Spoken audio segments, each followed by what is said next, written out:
Bismillahirrahmanirrahim. Assalamualaikum warahmatullahi wabarakatuh. Ke pasar beli talam, jangan lupa beli ikan bawal. Dari bunyi sambutan salam, nampaknya kelamaan halal bihalal. Atau karena banyak yang masih puasa Syawal. Ibu-ibu yang belum sempat kodok, dikodok. Nanti dapat juga kalau memang tak sanggup berpuasa 6 hari sunat. Kalau kodoknya di bulan Syawal ini, kata Imam Ahmad Zakaria Al-Ansari, madhab Syafi'i, mendapatkan pahala puasa Syawal. Jadi dipaksakan, karena memang puasa Syawal kan bisa dicicil, karena kalimat Nabi menggunakan summah atba'ahu. Summah itu tidak mesti harus hari 1, kedua, tanggal 4, 5, 6, tidak harus berurut, berjeda-jeda, makanya pakai summah. Ustaz Tora yang tahu.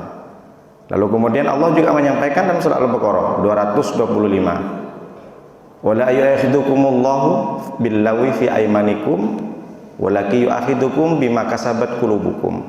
Allah itu tidak pernah menyiksa, tidak pernah menghukum, tidak pernah mengazab orang kalau perbuatannya itu karena refleks, karena tidak sengaja. Tetapi Allah mencatat semua apa yang kita lakukan, baik itu yang baik atau yang buruk sekalipun, bima kasabat qulubukum, apa yang ada dalam hatinya. Jadi kalau meskipun nanti ibu-ibu tidak ada niatan, tidak cukup waktunya untuk puasa Syawal, tapi ibu-ibu mengkodok di bulan Syawal, maka dapatlah keutamaannya. Bapak Ibu yang dimuliakan oleh Allah Subhanahu wa taala, bismillahirrahmanirrahim. Alhamdulillah wassalatu wassalamu ala Rasulillah Sayyidina Muhammadin ibni Abdillah wa ala alihi wa ashabihi wa man tabi'ahu wa mawala. Subhanaka la ilma lana illa ma 'allamtana innaka antal alimul hakim. Rabbis shrah li sadri wa yassir li amri wahlul 'uqdatam min lisani yafqahu qawli. Amma ba'du. Yang sama-sama kita hormati Bapak Imam kita, Imam Masjid Al-Mulisin, Ustaz Royan, mudah-mudahan sehat selalu Ustaz. Pak Ketua, Pak Bedi, Sekretaris, Bendahara, para tokoh masyarakat, saudara-saudara saya, jamaah Masjid Al-Mulisin, meskipun tidak lengkap pada hari ini, mungkin masih ada di kampung, mungkin ada yang sedang istirahat karena kelelahan, dari saking senangnya sudah halal lebih halal.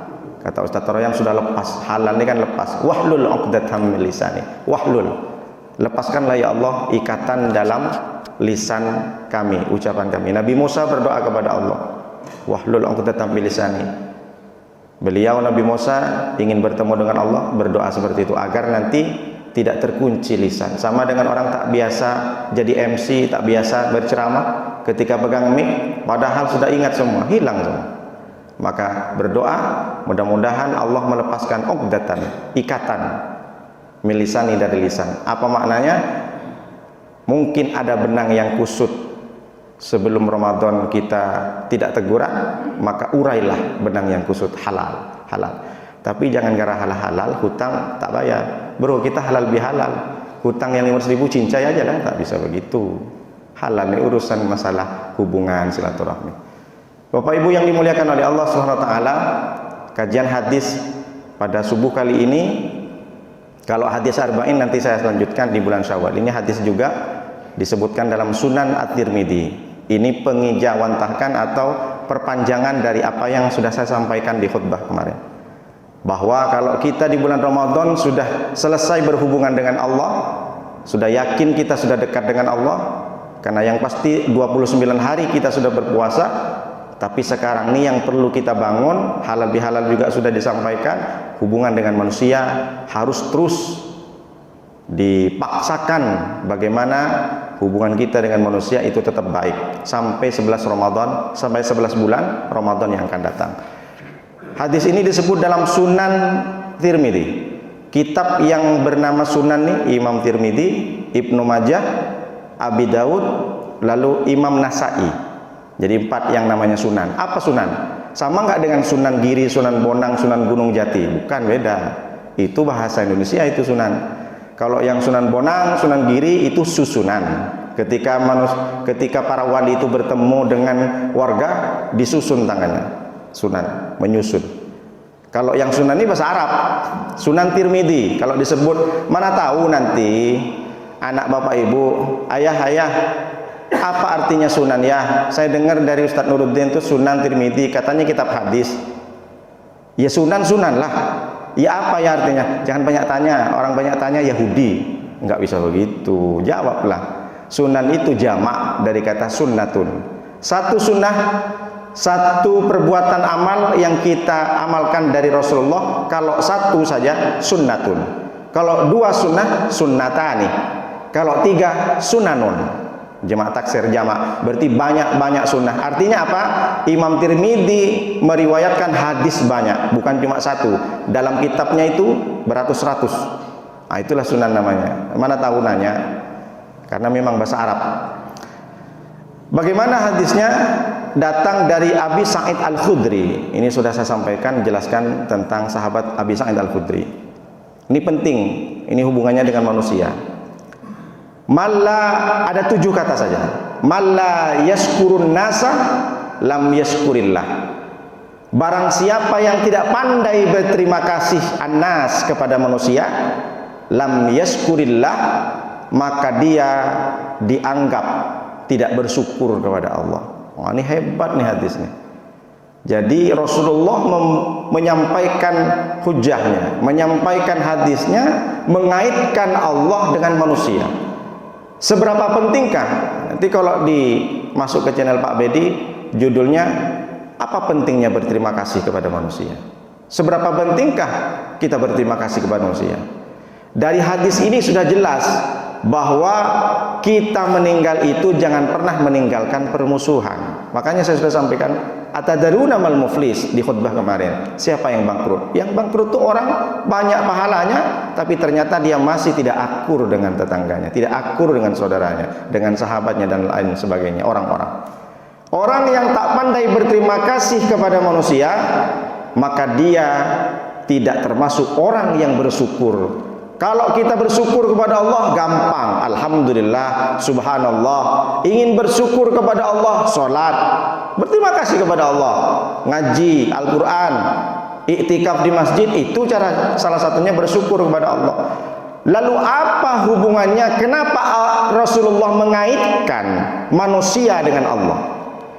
Seberapa pentingkah? Saya berikan ilustrasi. Bapak ibu kemarin kalau punya orang tua yang sudah tua, renta, tak bisa berpuasa, maka kita ganti dengan apa? Fidyah. Wa 'alal ladzina yutiqnahu fidyatu tu'amu miskin. Barang siapa yang tidak mampu berpuasa karena dia sakit, karena dia sudah tua, atau karena dia dalam perjalanan, lapar, maka hendaknya dia bayar fidyah. Kalau kita beribadah kepada Allah tak mampu beribadah karena hal satu apapun, maka kita mengganti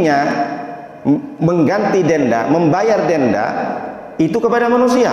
Artinya begini, kalau kita tidak beribadah, tidak menjalankan kewajiban kepada Allah, kita masih bisa membayar denda kepada manusia. Tapi ketika kita punya salah dengan manusia, tak bisa kita bayar ke Allah. Ya Allah, saya punya salah sama tetangga, ampuni ya Allah. Tak bisa. Jadi kalau kita punya salah ke tetangga, minta maaf sama tetangga, jangan minta maaf sama Allah. Baru setelah kita minta maaf, taubatan nasuha kepada Allah. Begitu. Sudah masuk nggak ini penjelasan?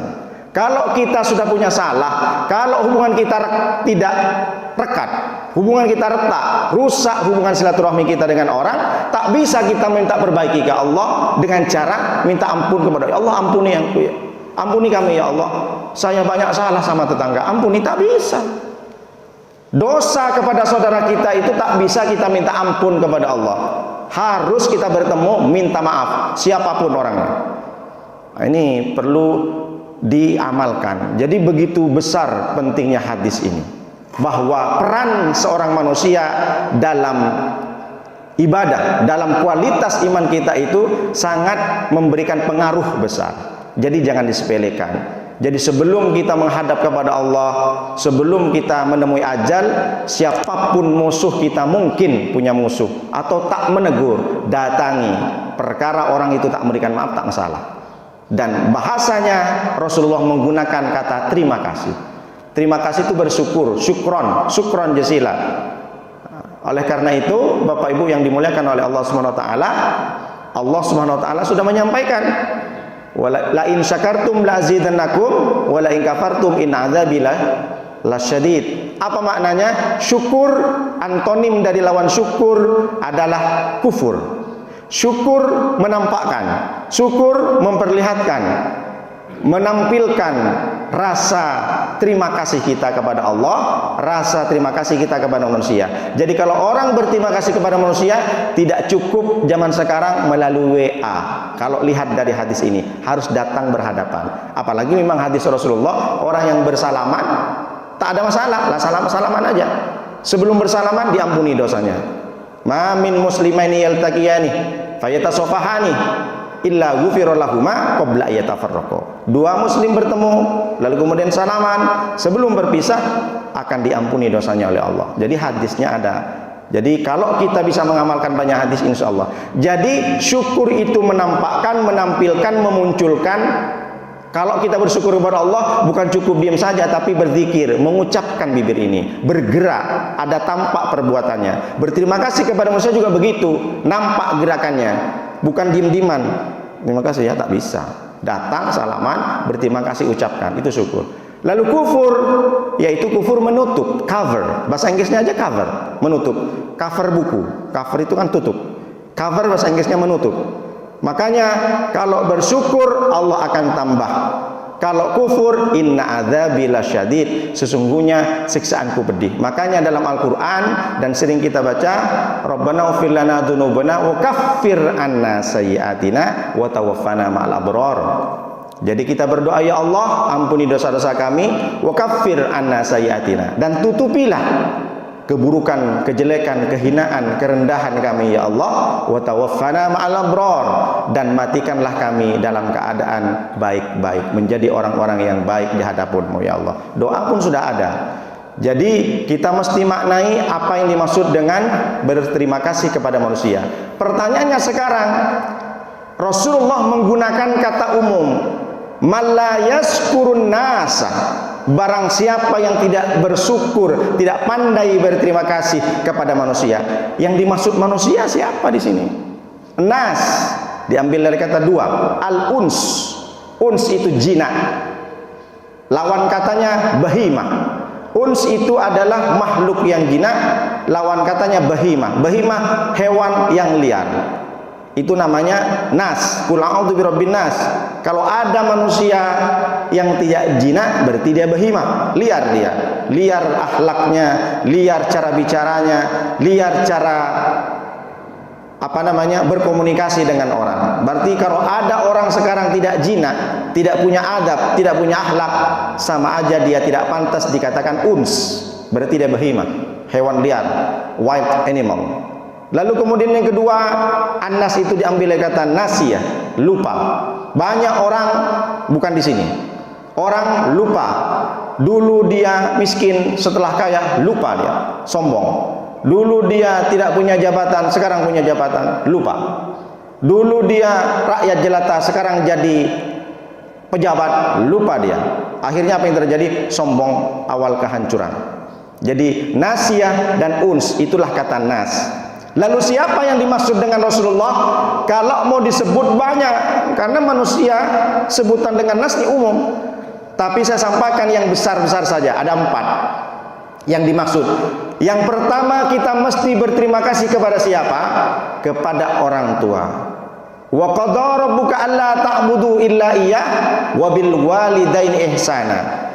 Dan setelah engkau, kata Allah Subhanahu wa taala, aku pastikan, aku putuskan, aku perintahkan ketika engkau sudah beribadah kepada Tuhanmu, iyyaka na'budu wa iyyaka nasta'in, maka kata Allah, wabil walidain ihsana. Coba bayangkan, ayat ini dah hebat betul.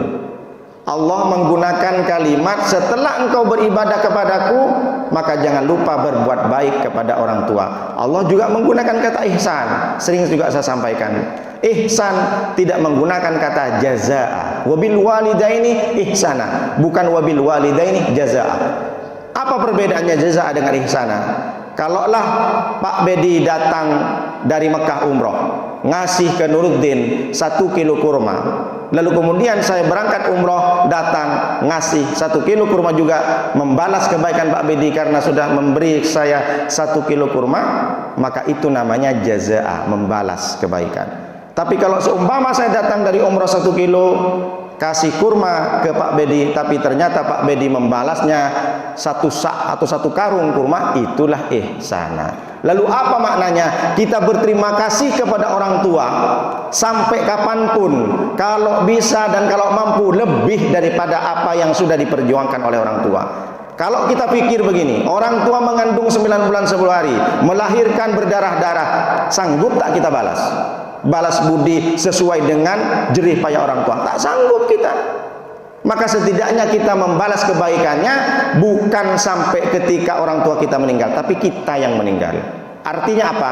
Membalas budi orang tua tidak hanya ketika orang tua hidup, tapi orang tua meninggal pun kita masih bersedekah. Ajak anak yatim, ajak orang duduk di rumahnya, bacakan Yasin untuk mamaku, dikasih duit orang yang baca Yasin. Bacakan 30 juz, pahalanya aku kirim ke mamaku, ke bapakku yang sudah meninggal, kasih mereka makan. Begitulah maksudnya ihsana. Jadi tidak hanya sekedar di dunia saja kita membalas kebaikan orang tua, bukan hanya sekedar ketika orang tua sudah selesai dan wafat, tapi kitalah yang wafat. Kalau selama kita belum wafat, kita masih berbuat kebaikan. Jadi tanpa batas ihsan. Itulah Allah kenapa menggunakan kata ihsan. Bahkan, mohon maaf, kalaulah ada orang anak yang sudah beriman tapi orang tuanya kafir, bolehkah masih berbuat baik? Datang Asma binti Bakar, anaknya Abu Bakar, kepada Rasulullah, ya Rasulullah, ummi qadimat, ibu saya datang ya Rasulullah. Ibunya, istrinya Abu Bakar ini kan musyrik.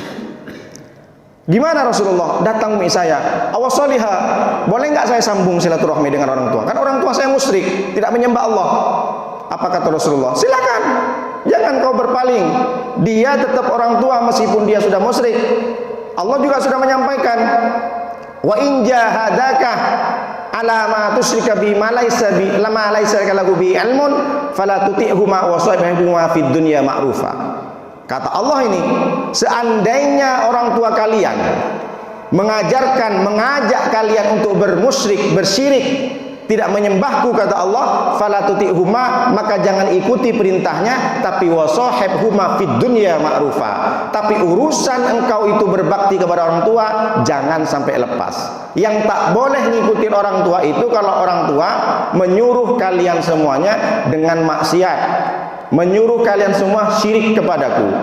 Kalau yang lain tetap, jadi meskipun orang tua kita, mohon maaf, non muslim, kafir, tapi tidak ada cara kita untuk menjelekkan atau tidak berbakti. Orang tua tetap orang tua. Gini bukan Rasulullah saja, Allah yang menyampaikan.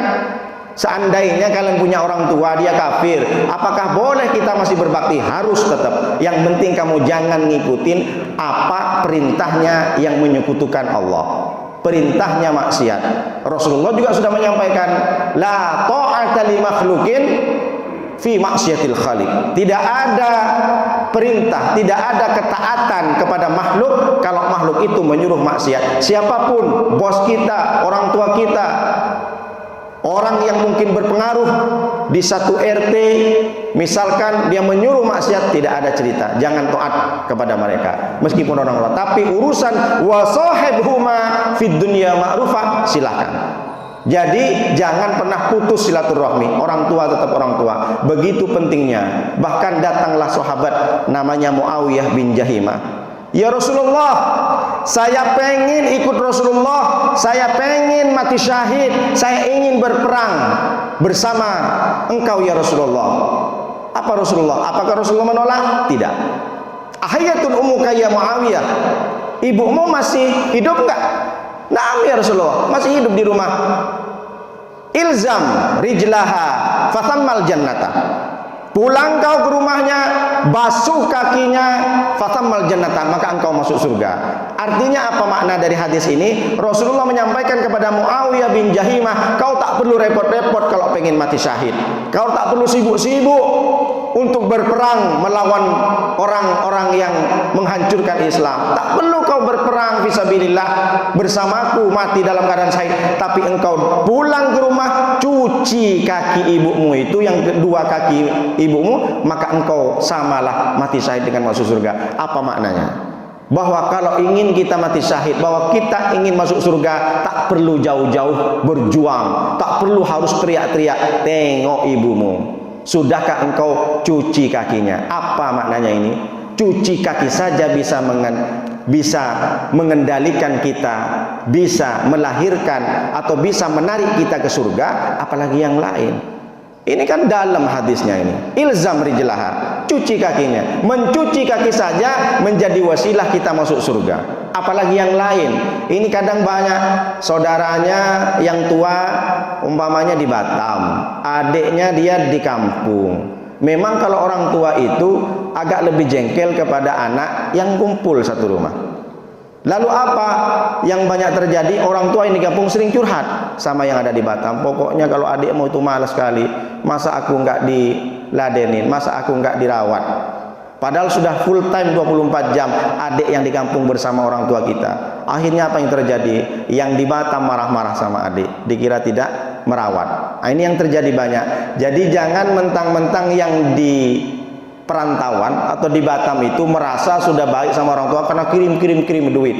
Justru yang banyak mengetahui bagaimana aktivitas orang tua itu yang ngumpul dengan orang tua kita di kampung. Ini banyak terjadi berantem itu. Yang di perantauan menyalahkan adiknya, menyalahkan saudaranya yang kumpul sama mama.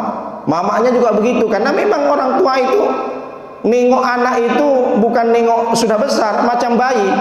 Dan itu terjadi. Jadi yang di perantauan mestinya harus betul-betul menganalisa, menghargai, menasihati ibu, tapi jangan kita menghardik. Meskipun kita lebih pintar dari orang tua, jangan sok-sokan kita berdebat. Banyak orang tergelincir dengan orang tua ini bukan karena dia durhaka, tapi merasa lebih pintar dari orang tua. Orang tua dinasihatin bertubi-tubi, pakai ayat, pakai hadis, jangan. Orang tua itu kan sudah tua. Banyak seperti itu. Orang-orang tuh malah berdebat kadang. Sama orang tua berdebat. Hindari perdebatan. Kata cuma satu kepada orang tua, iya. Meskipun orang tua sudah salah, kecuali orang tua ini salah dalam kemaksiatan. Mohon maaf, tiba-tiba dia mencuri, itu baru kita nasihat. Jangan begini, Mak. Tapi kalau hal-hal yang lain jangan sampai kita berdebat. Berapa banyak kawan-kawan saya curhat, berantem sama orang tua karena berdebat tentang warisan, berdebat tentang yang lain masih sebagainya. Ini berarti namanya orang tidak termasuk yang berterima kasih kepada orang tua. Jadi yang pertama adalah berterima kasih kepada orang tua. Lalu yang kedua, kepada siapa kita berterima kasih? Kepada manusia seperti apa? Siapa manusia itu? Tingkatan yang kedua yaitu Nabi Muhammad SAW. Kenapa kita mesti harus berterima kasih? Karena tanpa Nabi Muhammad kita tidak mungkin tahu dengan Allah. Karena tanpa dengan hadirnya Nabi Muhammad kita tak bisa memiliki iman yang seperti sekarang. Kita bisa selamat sa'idum fid dunya wa sa'idum fil akhirah karena Nabi Muhammad. Kenapa mesti berterima kasih? Ini yang perlu harus dirubah. Banyak orang mindsetnya salah. Saya berselawat pengen dapat syafaat. Saya berselawat karena pengen masuk surga. Saya berselawat karena pengen bertemu dengan Nabi. Saya berselawat karena pengen dapat kebaikan, 10 kebaikan. Saya berselawat karena ingin dihapus kesalahan. Saya berselawat karena ingin mendapatkan derajat yang tinggi di surga. Semuanya benar, tapi itu tingkatan level terendah. Kita berselawat kepada Nabi SAW karena berterima kasih kepada Nabi Muhammad. Kenapa? Karena tidak ada kemampuan dan kesanggupan manusia itu bertemu atau berbicara dengan Allah. Allah sudah menyampaikan, "Wa ma kana li basarin ayyukalimahullahu illa wahyan aw min wara'i hijaban aw min wara'i hijabin wa yursilu rasulan fayuhiya bi idnihi ma yasha." Kata Allah, tidak ada manusia yang bisa berbicara dengan Allah kecuali manusia itu mendapatkan wahyu. Au min wara'i hijabin, atau dia karena ada tabir seperti Nabi Musa. Nabi Musa bertemu dengan Allah bukan langsung berpapasan. Allah juga menampakkan bukan langsung dengan wujudnya, tapi dengan sinar. Jadi ini namanya hijab. Jadi Allah tidak menampakkan. Jangan dikira Nabi Musa bertemu dengan Allah di Gunung Tursina itu langsung berhadapan seperti apa wujud Allah. Sampai sekarang tidak ada yang menyampaikan tafsir bahwa wujud Allah seperti apa. Karena Allah menampilkan cahaya saja. Wa min wara'i hijabin, atau yursila rasulan. Kita mengenal Allah karena dari utusan. Allah mengutus utusan yaitu Nabi Muhammad SAW biidnihi, dengan izin Allah, ma yasha, sesuai dengan kehendak Allah. Ini Allah sudah sampaikan. Jadi tidak ada ceritanya orang bertemu dengan Allah, tidak ada. Nabi Muhammad SAW saja ketika naik ke Sidratul Muntaha bukan berarti duduk-duduk dengan Allah. Kalau Rasulullah dianggap bertemu dengan Allah, lalu sebagaimana orang bertemu silaturahmi, itu namanya murtad. Karena Allah tidak menggunakan tempat. Allah mukhalifatul hawadis. Allah tidak menggunakan tempat. Kalau Allah menggunakan tempat, berarti kita nanti murtad. Berarti Allah duduk di ars. Tidak ada. Jadi Allah bertemu, Allah itu, Rasulullah bertemu dengan Allah bukan berarti seperti kita. Kita tidak bisa kita bahas. Oleh karena itu kita berterima kasih kepada Rasulullah. Kenapa? Karena ketika Rasulullah berdakwah, dia sampai berdarah-darah. Ketika masuk ke kampung Taif untuk berdakwah, menyampaikan risalah, menyampaikan Islam, bukan Nabi disambut dengan tala al-badru alaina, ya nurul aini, ya jaddal husaini, tapi Rasulullah dilempar batu, dilempar tulang belulang, dilempar dengan kayu, dilempar dengan kuturan unta, bahkan sampai berdarah pelipisnya. Pelipisnya berdarah, meleleh sampai ke pipi. Apa yang dia lakukan Rasulullah? Bersembunyi di balik bukit, mengadu kepada Allah dengan menangis, Allahumma ilaika asku dha'fa quwwati wa qillata hilati wa hawani bainan nas. Kata Rasulullah, ya Allah, dulu aku sebelum diangkat menjadi nabi dan rasul, aku ada tempat berlindung, aku ada tempat mengadu, ada Abu Thalib, ada Abdul Muthalib. Tapi hari ini ya Allah, saya sudah terjepit, saya sudah dilempar batu.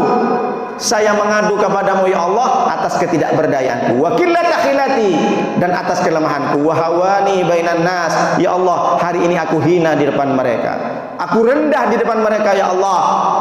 Apa yang terjadi? Diterima aduannya oleh Allah SWT. Allah mengutus malakul jibal, malaikat penjaga dari segala bukit, malaikat penjaga dari segala gunung. Muhammad, kau tunjukkan mana bukit yang paling besar. Muhammad, kau tunjukkan mana gunung yang paling besar, kutimpakan kepada mereka di kampung Taif. Kalaulah itu terjadi kepada Nuruddin, saya diusir umpamanya, dilempar batu, masuk ke satu kampung, saya berdoa, tiba-tiba ada malaikat, Nuruddin, kau tunjuk mana? Mobil mana? Gunung mana? Kutimpakan mana? Timpakan aja lah malaikat. Kalau perlu jangan sampai mati, pincang aja dulu. Itu kalau terjadi ke saya. Tapi ini terjadi kepada Nabi Muhammad SAW. Nabi Muhammad memberi maaf. Akhirnya apa yang terjadi? Nabi Muhammad bukan menyuruh malaikat itu untuk menimpakan gunung. Nabi Muhammad datang ke dunia ini bukan dengan kekerasan, bukan dengan dendam, tapi Nabi Muhammad datang ke dunia ini diutus dengan kelembutan dan kasih sayang, rahmatan lil alamin. Justru Nabi Muhammad berdoa, Allahumma ukhruj min aslabihim may yu'minu billah wa la yusyrika bi. Ya Allah, keluarkan dari tulang sulbih mereka, keluarkan, jadikan anaknya, cucunya, cicitnya ya Allah, may yu'minu billah, yang beriman kepadamu, wala yusyrika bihi, dan tidak menyekutukanmu. Dan terbukti doa Nabi Muhammad SAW diterima, dikabul oleh Allah. Sampai hari ini kampung Taif yang dulunya nenek moyangnya jahat kepada Rasulullah, melempar batu sampai berdarah. Bayangin coba, kalau bapak ibu masuk satu kampung terus dilempar dengan batu sampai berdarah-darah, bagaimana perasaannya? Begitulah perjuangan Rasulullah untuk mendapatkan, untuk memberikan iman dan Islam kepada kita. Terus kita siapa yang tak mau berterima kasih? Cara kita berterima kasih dengan apa? Baca selawat banyak-banyak. Pastikan dalam hati baca selawat bukan pengen dapat syafaat saja, tapi pastikan kita, niatkan kita berselawat karena terima kasih. Urusan masalah pahala itu urusan Allah. Samalah dengan kita berpuasa di bulan Ramadan kemarin itu. Banyak orang salah kaprah, mindsetnya hilang. Dikira Allah yang kita sembah di bulan Ramadan berbeda dengan Allah yang kita sembah di bulan Syawal. Akhirnya apa yang terjadi? Karena dia merasa Allah yang paling banyak memberikan pahala di bulan Ramadan, di Syawal dia tidak mau sholat tahajud, dia tak mau puasa sunnah Syawal karena merasa Allah itu yang memberikan pahala di bulan Ramadan saja, padahal sama yang kita sembah. Maka perlakukanlah ibadah kita sama dengan Ramadan. Itulah makna istiqomah pasca Ramadan. Jangan sampai kita di luar Ramadan merasa Allah yang kita sembah tidak sama dengan Allah yang di bulan Syawal. Kalau kita perlakukan sama, maka kita tidak surut untuk melakukan sholat tahajud 11 rakaat. Jangan hanya tarawih saja. Tarawih itu kan gantinya tahajud. Jangan pernah merasa kita untuk bosan berpuasa Senin Kamis, puasa Daud, puasa Ayyamul Bait tanggal 13, 14, 15 di bulan Hijriah. Kenapa dia bilang Ayyamul Bait? Hari yang putih, tanggal 13, 14, 15 setiap bulannya, bulan menampakkan sinarnya dengan sempurna. Itulah indahnya bagaimana kita tetap istiqomah untuk berpuasa. Jangan segan-segan untuk berwirid, karena semuanya jadikan semua bulan adalah Ramadan, Ramadan, Ramadan, sehingga kita nanti di Ramadan ke depan bisa lebih maksimal lagi. Begitulah agaknya. Jadi kita berterima kasih kepada Rasulullah karena kita tidak mampu membalas, tidak sanggup membalas apa yang sudah diperjuangkan oleh Rasulullah SAW. Lalu yang ketiga, cepat saja, kita berterima kasih kepada siapa? Kepada pasangan kita, kepada istri kita, kepada suami kita. Kenapa bisa begitu? Bayangkan berapa banyak orang, mohon maaf bahasa gaulnya, yang jomblo. Berapa banyak orang yang tidak punya pasangan dari mulai gadis, dari mulai bujang. Tidak tenang dia. Emang kita punya pasangan, apa manfaatnya? Apa yang kita dapatkan? Banyak. Ibu-ibu, bapak-bapak, pulang dari masjid ini, tengok surat Ar-Rum ayat 21. Wa min ayatihi an khalaqalakum min anfusikum azwaja litaskunu ilaiha wa ja'ala bainakum mawaddata wa rahmah inna fi dzalika laayatin liqaumin yatafakkarun. Buka surat Ar-Rum ayat 21. Tengok kalau bisa di print besar-besar. Apa artinya? Wa min ayatihi an khalaqalakum min anfusikum azwaja. Salah satu dari tanda-tanda kebesaran Allah adalah Allah jadikan dari jenismu, dari manusia juga pasangan. Supaya apa? Litaskunu, supaya engkau bisa tenang hidupnya. Lalu yang kedua, wa ja'ala bainakum mawaddah, dengan adanya pasangan engkau bisa merasakan bagaimana cinta. Yang ketiga, warahmah, dan kasih sayang. Inna fi dzalika laayatil liqaumin yatafakkarun, karena sesungguhnya itu adalah tanda-tanda kebesaran Allah kepada satu kaum yatafakkarun, agar mereka berpikir. Apa maknanya? Bapak-bapak, kalau memaknai bahwa pasangan kita adalah tanda-tanda kebesaran Allah, tidak ada seorang suami yang KDRT sama istrinya, tidak ada suami yang nginjak-nginjak, tidak ada suami yang marah-marah, tidak ada suami yang nempeleng istrinya. Kenapa? Karena pasangan kita adalah tanda-tanda kebesaran Allah, yang menyampaikan bukan Nuruddin, bukan kiai, bukan nabi lagi, Allah. Apa maknanya? Kita lihat matahari, tanda-tanda kebesaran Allah di alam ini adanya matahari. Kita tak mampu melihat, berarti ini adalah besar, dan ini adalah ciptaan Allah. Kalau kita melihat bulan, melihat galaksi-galaksi di luar sana, melihat bagaimana siang dan malam berganti, itulah tanda-tanda kebesaran Allah. Tapi ada tanda-tanda kebesaran Allah tidak berbentuk huruf, tidak berbentuk matahari, tidak berbentuk bulan. Siapa dia?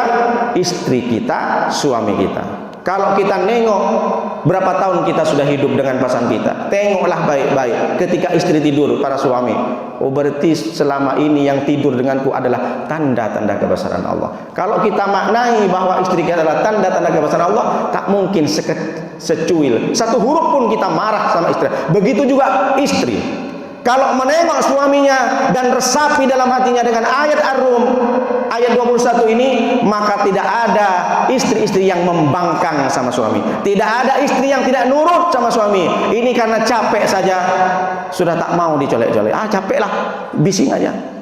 Berarti dia tidak menghargai ayat-ayat Allah. Begitulah istri. Jadi nengok suami jangan nengok orangnya, jangan nengok karena baunya, karena nengok suami adalah sebagian tanda-tanda. Siapa yang bilang? Allah. Jadi resapi ini. Makanya begitu banyak orang yang cerai, yang sudah berpisah dengan pasangannya hanya karena sepele, hanya karena ribut dengan mertuanya, hanya karena nasi sepiring, hanya karena kecurigaannya kepada suami. tiba-tiba minta cerai. Berapa banyak orang yang sudah melakukan KDRT, dan itu terjadi di dunia. Bukan kepada orang yang sudah musyrik, bukan kepada orang yang sudah bermaksiat, orang yang beriman, yang sujud berkali-kali kepada Allah, tapi masih berantem, masih marah sama istrinya, masih nempeleng sama istrinya. Ini saya katakan, kalau ada seorang suami masih nempeleng, bencong dia. Kenapa mestikah harus tempeleng seorang suami? Jangan dianggap perempuan itu lemah, karena itu adalah tanda-tanda kebesaran Allah. Kenapa? Karena kita memiliki pasangan, berterima kasih kepada pasangan, karena selama ini kita bisa tenang. Litaskunu ilaiha. Engkau dikasih pasangan, kata Allah, itu adalah engkau biar tenang. Berapa banyak orang yang tidak tenang karena dia masih bujangan, pusing dia, banyak masalah, pengen tenang, datang ke klub, datang ke diskotik, berjedap-jeduk dengan lagunya, selesai lagu itu keluar masih tak tenang. Kenapa? Karena tidak ada orang yang menemani kita. Dan pasangan kita itu adalah solusi terbaik. Ketika kita punya masalah di kantor, apakah teman kantor yang bantu kita? Tidak. Ketika kita merasa, ibu-ibu merasa punya sahabat baik, sering traktir, apakah ketika ibu-ibu sakit dia datang duluan? Ya datang jalan suami. Begitu juga suami. Berapa banyak dia punya sahabat yang baik, bahkan bosnya tuh dijadikan macam segala-galanya. Nomor 1 dari istri nomor 20. Gara-gara pekerjaannya mungkin, mohon maaf, dia memilih bosnya, padahal istri sudah menunggu di rumah, sudah malam bang, pulang bang. Siapa yang sakit duluan yang menjenguk? Siapa yang meraba? Siapa yang membuat makanan? Siapa yang ngasih minuman? Istri kita. Begitu juga istri, siapa duluan? Bahkan kalau mungkin nanti saatnya, pada masanya dia sudah bernazak, sudah 1-2 nyawanya, siapa yang bernazak? La ilaha illallah. Suami. Begitu juga istri. Nanti suami kalau sudah sampai masanya, sudah asma dia, sudah 1-2 nyawanya, siapa yang bernazak? Istrinya. La ilaha illallah. Maka istri adalah nomor 1 dalam rumah tangga, dalam kehidupan kita. Jangan menyepelekan istri, jangan menyepelekan suami. Ini kadang banyak di luar, dari saking taatnya sama bosnya, kalau bos sudah nyuruh jam 1 pun berangkat, sementara istri minta pijet lah bang, sikit bang, tak mau dipijet. Ini yang salah, berarti tidak berterima kasih. Orang tak berterima kasih, tak membanggakan diri dengan pasangannya, berarti dia termasuk orang yang tidak bersyukur kepada Allah. Oleh karena itu, yang pertama, litaskunu, tenang. Kita mendapatkan pasangan, kita tenang. Jadi kalau orang masih lajang, pengen tenang, cepat nikah. Kalau yang sudah menikah tak tenang juga, berarti harus menikah lagi. Oh enggak. Jangan pula nanti, Pak Ustadz, saya sudah nikah tapi tak tenang-tenang. Boleh enggak nama lagi? Itu urusan ibu dengan bapak, ya Ustadz Royan. Boleh enggak Bang? Enggak. Jangan pula begitu. Kemarin ada yang tanya, Pak Ustadz, kalau sudah menikah tetap tak tenang Pak Ustadz. Ini kan ayat yang menyangkalitas. Saya ingin cari keterangan yang lain, nambah lagi Pak Ustadz. Tak bisa begitu. Harus ada persetujuan. Tapi memang bukan syarat sih persetujuan. Ustadz Royan yang tahu lah. Cuma Ustadz Royan sering nyuruh saya, cepatlah pergi ya ibu bini. Saya nunggu Pak Royan dulu, saya bilang. Yang kedua, wa ja'ala bainakum mawaddah. Allah menjadikan pasangan kita mawaddah, cinta. Apa maknanya cinta? Banyak nanya anak-anak gadis, anak lajang, ma, ayah, bunda, apa artinya cinta dan kasih sayang? Ya kalau cinta ya cinta, kasih sayang nggak bisa begitu. Kita harus jelaskan, cinta itu lebih. Dulu ketika awal-awal kita nengok istri kita, nampaknya istri kita lebih cantik, lebih tinggi, lebih mancung daripada yang lain. Tapi setelah 10 tahun, istriku kok pesek ya? Nah, itu cinta. Jadi kalau sekarang bapak ibu bertahan, bukan karena cinta, itu karena kasih sayang. Karena cinta itu lebih. Dulu masih tunangan, masih ta'arufan, nengok istri, kalah selebgram, kalah artis, semuanya yang paling cantik istriku. Tapi setelah 10 tahun ditengok kakinya agak mekar. Kakimu kok agak mekar-mekar bunda, katanya. Dulu perasaan tak nampak, Allah, kamu kok sedikit asem, katanya, jorok kamu. Sudah ketahuan semuanya. Itulah cinta. Jadi kalau kita ada nenek-nenek sama kakek masih bertahan dia, bukan karena cinta dia, tapi kasih sayang. Makanya disebut dengan Allah rahmah, kasih sayang. Kalau ada orang yang masih bertahan dengan istrinya, meskipun istrinya lebih cantik istri tetangga, dia masih bertahan, berarti dia ada kasih sayang. Karena cinta itu lebih ke fisik, tapi kalau kasih sayang lebih ke hati. Jadi kalau sudah bertahun-tahun nikah, pasti kita melihat kekurangan. Maka diberikan anugerah oleh Allah rahmah kasih sayang. Apa kasih sayang? Menutup kelemahan-kelemahan, menutup kekurangan-kekurangan pasangan kita. Berapa banyak kita sudah tahu bahwa istri kita itu jauh lebih sempurna orang lain. Makanya kata nggak ada orang, saya tak sebutkan namanya, kawan saya Pak Ustadz kalau nengok gadis biasa, tapi kalau nengok istri orang, na'udzubillah min dzalik. Kenapa? Ya karena memang seperti itu, lebih nampaknya istri kurang. Makanya kadang banyak orang itu berpindah ke lain hati, mohon maaf. Kenapa? Karena merasa yang di rumah itu sudah nengok tiap hari, padahal awal-awal itu wow, lebih hebat daripada yang lain, lebih cantik. Maka Allah hadirkan rahmah. Apa salah satu kasih sayang itu? Sepertilah gajah. Gajah tidak pernah ada gajah menginjak anaknya meskipun dia tak nampak. Kenapa? Karena Allah turunkan rahmat. Tidak ada ular makan anaknya sendiri, karena ada rahmat di situ. Hewan saja punya kasih sayang. Samalah halnya ketika kita itu melihat berapa banyak perempuan-perempuan yang membuang bayinya di selokan karena tidak ada rahmat. Berapa banyak seorang ayah mukul anaknya sampai mati. Yang terakhir ternyata di Filipina, bukan di Indonesia, yang dibanting anaknya itu sampai mati karena tidak ada rahmat lagi. Maka bersyukurlah, berterima kasihlah kepada pasangan kita, kepada istri kita yang masih menyayangi kita. Begitu juga istri masih bersyukur kepada anaknya, anak yang tidak menjadi durhaka. Banyak orang yang sudah tidak betah dengan anaknya karena dia sakau, karena dia ngelim. Akhirnya apa yang terjadi? Timbul dalam hatinya untuk membunuh, untuk menusuk. Dan itu kejadian banyak. Orang tua membunuh anaknya perempuan. Itu kenapa? Karena tidak pengen anaknya sama dengan saya mengalami hal yang serupa. Banyak musibah, banyak ujian. Akhirnya kalap, datang setan, dibunuh, ditusuk lehernya. Ada 3 anak kalau nggak salah kemarin, itu seorang ibu. Setelah itu dianggap kejiwaan. Ternyata setelah ditanya, saya tidak pengen anak saya hidup menderita seperti saya. Ini kan salah, berarti sudah dicabut rahmat. Maka kita bersyukur, kita berterima kasih kepada pasangan kita karena masih bisa melayani kita. Yang keempat, yang terakhir, kepada siapa kita berterima kasih yang dimaksud nas? Karena kalau disebut semuanya tak mampu. Yang besar-besar tidak. Ulil amri, pemerintah. Sab'atun yudhilluhumullahu fi dhillihi yauma la dhilla illa dhilluhu. 7 golongan kata Allah, Allah akan berikan naungan dengan naungannya yauma la dhilla illa dhilluhu, di mana nanti tidak ada naungan, tidak ada atap kecuali dhillihi, kecuali dhilluhu, kecuali naungan Allah. Siapa itu? Imamun adlun, pemimpin yang adil. Artinya kita berterima kasih meskipun kita tak terlalu nampak, itu kan versi kita. Tak terlalu nampak pemerintah kita, RT kita, RW kita, lurah kita, wali kota tak nampak, tapi setidaknya mereka sudah bekerja. Urusan kehidupan kita sudah diringankan. Ngurusin akte kakak ada Disduk, ngurusin surat nikah ada KUA, ngurusin anak sekolah ada Pak Abbas. Nah, ini termasuk bagian ulil amri karena di sekolah. Ngurusin tentang akte tanah, akte notaris, dan semuanya yang termasuk urusan kehidupan kita, kita berterima kasih. Kalau kita bekerja sendiri tak mampu kita. Gimana caranya menjual rumah? Ini bisa mahal, harus bayar WTO. Kemana WTO? BP. Berterima kasih kepada ulil amri. Bahkan Imam Ahmad bin Hambal mengatakan kepada muridnya, kalau kalian diberikan kesempatan berdoa kepada Allah, lalu kemudian doa kalian itu satu saja dari sekian banyak doa 100 umpamanya, tapi Allah mengatakan satu saja kamu berdoa kepadaku dan aku kabulkan, aku berikan sekarang.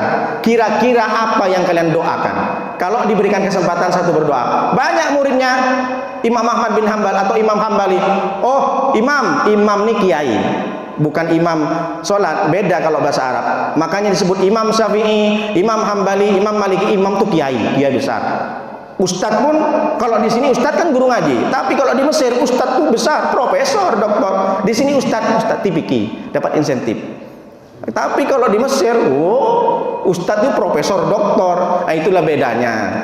Nah, sama dengan halal bihalal, bahasa Arab, tapi orang Arab pun tak ngerti apa halal bihalal. Yang tahu orang Arab halal. Kurma halal, tapi bayar dulu, jangan halal. Nah, itu kalau di sini kan halal bihalal. Orang Arab tak ngerti halal bihalal. Kita yang membuat. Karena siapa yang buat? Soekarno. Dulu sebelum Belanda pergi kan bersatu suku etnis ini untuk melawan Belanda. Tapi setelah Belanda pergi, Jepang pergi, berantem sesama netizen. Sampai sekarang pun berantem gara-gara pilpres. Sampai keluar kata-kata kam sama cep. Nah, itu kan berantem gara-gara pilpres, berantem gara-gara pemilihan pengurus juga berantem. Gara-gara pemilihan RT berantem. Maka dulu Soekarno mendatangkan Ki Wahab Hasbullah, Kiai, kita bikin rekonsiliasi nasional. Apa kira-kira yang pantas namanya? Silaturahmi dah biasa Pak Kiai. Apa? Halal bihalal. Berkelahi haram, berantem haram, menggunjing haram, mencaci maki haram, maka dirubah halal. Gara-gara halal. Ustadz Royan sudah menyampaikan, itu yang dimaksud. Jadi ulil amri, kata Imam Ahmad bin Hambal, kalau engkau berdoa kepada Allah, satu diberikan kesempatan untuk diterima, apa kira-kira? Oh, saya berdoa pengen dapat istri solehah. Kalau engkau berdoa dapat istri solehah, kamu sendiri yang menikmati. Ya Allah, saya minta anak yang soleh, berarti kamu sendiri yang menikmati. Ya Allah, saya pengen dapat rezeki yang banyak, berarti kamu sendiri yang dapat. Jadi bagaimana? Kata muridnya kepada Imam Ahmad bin Hambal bilang, kalau engkau berdoa dan orang semua dapat, mintalah kepada Allah imam yang adil, imam yang bijaksana. Kalau di Cipta Garden ini berdoa, ya Allah, mudah-mudahan Pak RW kami adil, bijak. Akhirnya dengan RW yang beribadah, sering rajin ke masjid, kemudian bijak, maka seluruh kebijakannya mendapatkan. Satu komplek ini akan diberikan beras 1 karung setiap bulannya, akan berarti nikmat. Kalau satu kepala dinas pendidikan misalkan, dia bijak, dia adil, maka yang mendapatkan rahmatnya bukan cuma sekedar kepala dinas saja, tapi semua kepala sekolah yang berada di bawah kabit kasih semuanya mendapatkan berkat dan rahmat karena kebijakannya. Kenapa? Karena kata Imam Ahmad, orang itu manusia modelnya 3. Yang pertama ada orang baik, dikasih homer, dikasih miras, dia tak mau karena dia baik. Ada orang yang kedua tak baik, di tempat yang baik pun dia cari homer, padahal sudah masuk ke masjid. Ada kasbek enggak? Karena tak baik. Itu model yang kedua. Ada yang bahaya model ketiga manusia, abu-abu. Diajak minum miras, oke. Diajak minum Sprite, oke. Diajak ke diskotik, oke. Yang penting ditraktir. Nah, ini bahaya nih abu-abu. Maka 3 manusia, 3 rakyat ini katanya tipikal daripada netizen, kata Imam Ahmad. Lalu kemudian dibuktikan dengan Khalifah Umar bin Abdul Aziz. Dulu ketika dia menjabat sebagai khalifah, apa yang dia katakan? Siapa yang bisa mencari mustahik dari Son'a ke Darul Baydha, Son'a Yaman. Jadi Khalifah bin Umar Abdul Aziz ini dia terkenal dengan membagikan zakat mal. Tidak hanya di satu negara, tapi semua negara, bahkan 7 negara. Son'a di Yaman, Darul Baydha, dar rumah Baydha putih. Kalau bahasa Perancisnya Casablanca. Di mana Casablanca? Maroko. Siapa yang bisa mencari mustahik dari Yaman sampai ke Maroko, maka aku akan berikan hadiah. Dan yang terjadi sekarang dengan Khalifah Abu Umar bin Aziz, dulu Maroko itu adalah negara miskin, sekarang adalah negara yang besar. Banyak ulama lahir dari Maroko karena beliau memberikan kebijakan. Semua mustahik yang ada di Maroko, di Casablanca, diberikan haknya zakat mal. Dengan modal itu mereka bisa berbisnis di sana. Itu gara-gara kebijakan satu khalifah, bahkan sampai ke 7 negara. Jadi kalau kita memiliki imam yang adil, maka akan semua rakyat bisa merasakan. Itulah doa. Kenapa kalau kita minta doa biar semuanya dapat imam yang adil. Kalau kita minta doa istri soleha, anak soleh, kita sendiri yang dapat. Begitulah agaknya. Kenapa kita mesti harus berbaik dan berterima kasih kepada pemerintah. Selama pemerintah tidak menyuruh kita kemaksiatan, anggaplah dulu dia adalah seorang imam yang adil. Kalau kita cari yang betul-betul adil sesuai selera kita, tak dapat.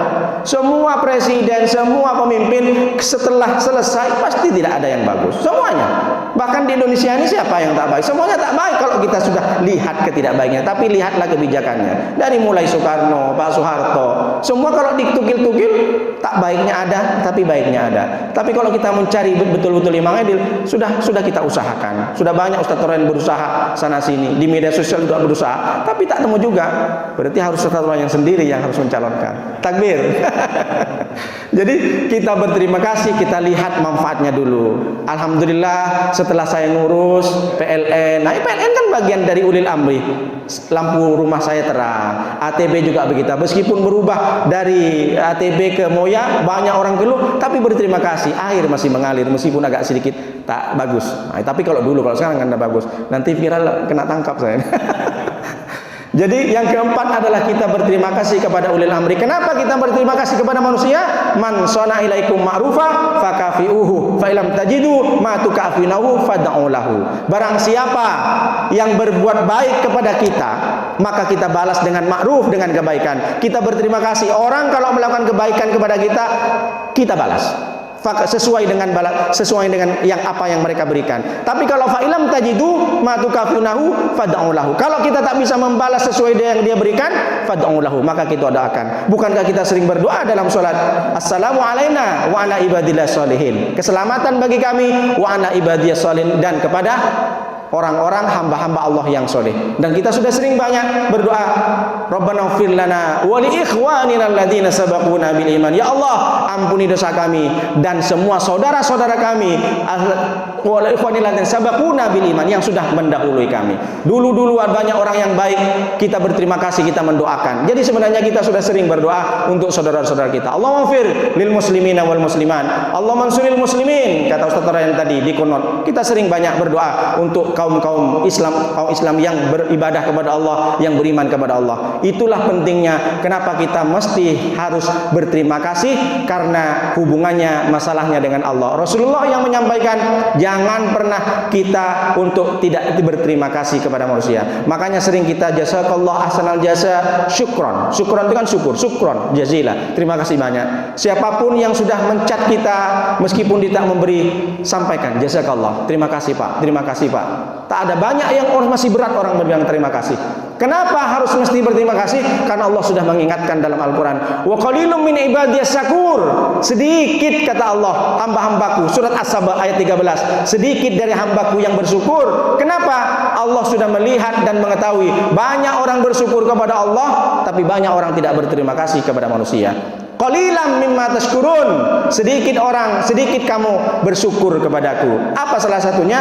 Allah sudah tahu orang yang tak bersyukur kepadaku adalah orang yang tidak berterima kasih kepada sesama. Mudah-mudahan kita semua menjadi hamba Allah yang sudah memperbaiki hubungannya dengan Allah. Kemudian kita juga berterima kasih kepada orang-orang. 4 ini yang paling besar, yang lain banyak. Berterima kasih kepada ustaz, berterima kasih kepada ulama, berterima kasih kepada tetangga, berterima kasih kepada saudara. Semua harus berterima kasih. Leburkan, itulah makna halal bihalal. Tapi temanya bukan halal bihalal, Ustaz, yang sudah selesai, Ustaz. Mari kita bersama berdoa, mudah-mudahan apa yang kita inginkan diwujudkan oleh Allah, apa yang kita harapkan dikabulkan oleh Allah. Bismillahirrahmanirrahim.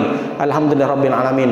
Wassalatu wassalamu ala asrofil anbiya wal mursalin wa ala alihi washabihi ajmain, hamdan syakirin, hamdan na'imin, hamdan yuwafi ni'amaka fi mazida. Ya Rabbana lakal hamdu kama yanbaghi li jalalika wa 'azimi sultanik. Allahumma shalli wa sallim wa barik ala sayyidina Muhammadin al-Fatih lima uliqa wal khatimi lima sabaqa, nasiril haqqi bil haqqi wal hadi ila siratikal mustaqim wa ala alihi haqqa qadrihi wa miqdaril azim. Allahumma rabbana la tuzigh qulubana ba'da idh hadaitana wa hab lana min ladunka rahmah innaka antal wahhab. Rabbana ighfir lana wa li ikhwanina alladziina sabaquna bil iman wa la taj'al fi qulubina ghillan lil ladziina amanu rabbana innaka ra'ufur rahim. Allahumma arinal haqqa haqqan warzuqna ittiba'ah wa arinal batila batila warzuqna ijtinabah. Allahumma ya muqallibal qulub tsabbit qulubana ala dinika wa ala ta'atik. Allahumma rabb hab lana min azwajina wa dhurriyyatina qurrata a'yun waj'alna lil muttaqina imama. Rabbana zalamna anfusana wa illam taghfir lana wa tarhamna lanakunanna minal khasirin. Subhanaka rabbika rabbil izzati amma yasifun wa salamun alal mursalin walhamdulillahi rabbil alamin. Al-Fatihah. A'udzu billahi minasyaitonir rajim. Bismillahirrahmanirrahim. Alhamdulillahi rabbil alamin arrahmanir rahim maliki yaumiddin. Iyyaka na'budu wa iyyaka nasta'in ihdinas siratal mustaqim siratal ladzina an'amta 'alaihim ghairil maghdubi 'alaihim waladdallin amin. Demikian Bapak Ibu, mohon maaf atas segala ucap yang tidak berkenan dalam hati Bapak Ibu. Saya tidak ada maksud untuk menyinggung, tapi ini kebetulan saja. Terima kasih atas segala perhatian, mohon maaf atas segala kurangan. Hadanallahu ilaikum ila thoriqil mustaqim. Wassalamualaikum warahmatullahi wabarakatuh.